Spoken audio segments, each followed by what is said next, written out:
లూకాసు వార్త 10వ అధ్యాయము చదువుకుందాం.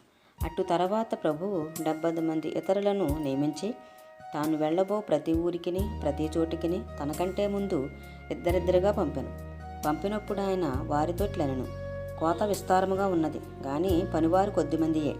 కాబట్టి కోత యజమాని తన కోతకు పనివారిని వేడుకొనిడి. మీరు వెళ్ళుడి, ఇదిగో తోడేళ్ల మధ్యకు గొర్రెపిల్లను పంపినట్టు నేను మిమ్మల్ని పంపుచున్నాను. మీరు సంచినైనను జాలినైనను చెప్పులనైనా తీసుకొని పోవద్దు. త్రోవలో ఎవరినైనాను కృషిన ప్రశ్నలు అడగవద్దు. మీరు ఏ ఇంటనైనాను ప్రవేశించినప్పుడు ఈ ఇంటికి సమాధానమగుగా కానీ మొదట చెప్పుడి. సమాధానపాత్రుడు అక్కడ నుండి ఎడల మీ సమాధానం అతని మీద నిలిచెను, లేని ఎడల అది మీకు తిరిగి వచ్చును. వారు మీకిచ్చు పదార్థములను తినుచు త్రాగుచు ఆ ఇంటిలోనే ఇండుడి. పనివాడు తన జీతమునకు పాత్రుడు. ఇంటింటికి తిరగవద్దు. మరియు మీరు ఏ పట్టణంలోనైనా ప్రవేశించినప్పుడు వారు మిమ్మను చేర్చుకుంటే మీ ముందర పెట్టినవి తినుడి, అందులోనున్న రోగులను స్వస్థపరిచిడి. దేవుని రాజ్యము మీ దగ్గరకు వచ్చి ఉన్నదని వారితో చెప్పుడి. మీరు ఏ పట్టణంలోనైనా ప్రవేశించినప్పుడు వారు మిమ్మల్ని చేర్చుకొనకపోయిన ఎడల మీరు దాని వీధులలోనికి పోయి, మా పాదములకు అంటిన మీ పట్టణపు ధూళి కూడా మీ ఎదుటినే దులిపివేచున్నాము, అయినను దేవుని రాజ్యము సమీపించినదని తెలుసుకునడని చెప్పుడి. ఆ పట్టణపు గతి కంటే సుధేమ పట్టణపు గతి ఆ దినమును వారవదగినదే ఉండునని మీతో చెప్పుచున్నాను. అయ్యో కొరీజైనా, అయ్యో బెత్సయిదా, మీ మధ్య చేయబడిన అద్భుతములు తూరు సిదోను పట్టణములో చేయబడిన ఎడల ఆ పట్టణపు వారు పూర్వమే గోనెపట్ట కట్టుకుని బూడిద వేసుకుని కూర్చుండి మారు మనసు పొంది ఉందురు. అయినను విమర్శకాలమునందు మీ గతి కంటే తూరు సిదోను పట్టణముల వారి గతి వారవదగినదే ఉండును. ఓ కెపెర్నహూమా, ఆకాశం మట్టుకు హెచ్చింపబడదవా, నీవు పాతాళం వరకు దిగిపోదువు. మీ మాట వినువాడు నా మాట వినును, మిమ్మల్ని నిరాకరించువాడు నన్ను నిరాకరించును, నన్ను నిరాకరించినవాడు నన్ను పంపిన వాడిని నిరాకరించినను.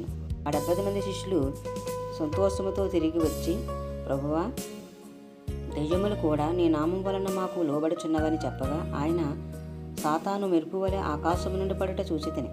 ఇదిగో పాములను తేళ్లను త్రొక్కుటకును శత్రువు బలమంతటి మీదను మీకు అధికారము అనుగ్రహించి ఉన్నాను.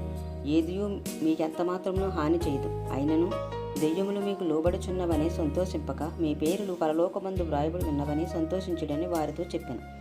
ఆ గడియలోనే యేసు పరిశుద్ధాత్మయందు బహుగా ఆనందించి, తండ్రి, ఆకాశమునకు భూమికిని ప్రభువా, నీవు జ్ఞానులకును వివేకులకును ఈ సంగతులను మరుగు చేసి పసిబాలులకు బయలుపరిచినావని నిన్ను స్తుతించుచున్నాను. అవును తండ్రి, అలాగూ నీ దృష్టికి అనుకూలమాయను. సమస్తమును నా తండ్రి చేత నాకు అప్పగింపబడి ఉన్నది. కుమారుడెవడో తండ్రి తప్ప మరెవడను ఎరగడు.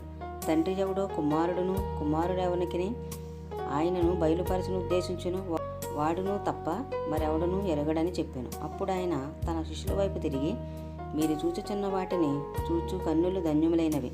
అనేక మంది ప్రవక్తలను రాజులను మీరు చూచుచున్నవి చూడగోరి చూడకయు, వినగోరి వినకయు ఉండిరని మీతో చెప్పుచున్నానని ఏకాంతమందు వారితో అనెను. ఇదిగో ఒకప్పుడు ధర్మశాస్త్రోపదేశకుడు లేచి, బోధకుడా, నిత్యజీవమునకు వారసుడొకటకు నేనేమి చేయవలెనని ఆయనను శోధించుచు అడిగాను. అందుకు ఆయన, ధర్మశాస్త్రమందు ఏమీ వ్రాయబడి ఉన్నది, నీవేమి చదువుచున్నావని అతన్ని అడుగుగా, అతడు, నీ దేవుడైన ప్రభువును నీ పూర్ణ హృదయముతోనూ నీ పూర్ణ మనసుతోనూ నీ పూర్ణ శక్తితోనూ నీ పూర్ణ వివేకముతోనూ ప్రేమింపవలననియు నిన్ను వలె నీ పొరుగువాన్ని ప్రేమింపవలనని వ్రాయబడి ఉన్నదని చెప్పాను. అందుకైన నీవు సరిగా ఉత్తరమిచ్చితివి, అలాగూ చెయ్యము, అప్పుడు జీవించేదు అని అతనితో చెప్పాను. అయితే తాను నీతిమంతుడైనట్టు కనబరుచుకొనగోరి అతడు, అవును గాని నా పొరుగువాడెవడని యేసుని అడిగాను. అందుకు యేసు ఇట్లనెను, ఒక మనుషుడు యెరూషలేము నుండి యెరికో పట్టణంకు దిగి వెళ్ళుచు దొంగల చేతిలో చిక్కెను. వారు అతని బట్టలు దోచుకుని అతను కొట్టి కొర ప్రాణముతో విడిచిపోయిరి. అప్పుడు ఒక యాజకుడు ఆ త్రోవను వెళ్ళుట తటాసించెను. అతడు అతన్ని చూచి ప్రక్కగా పోయాను.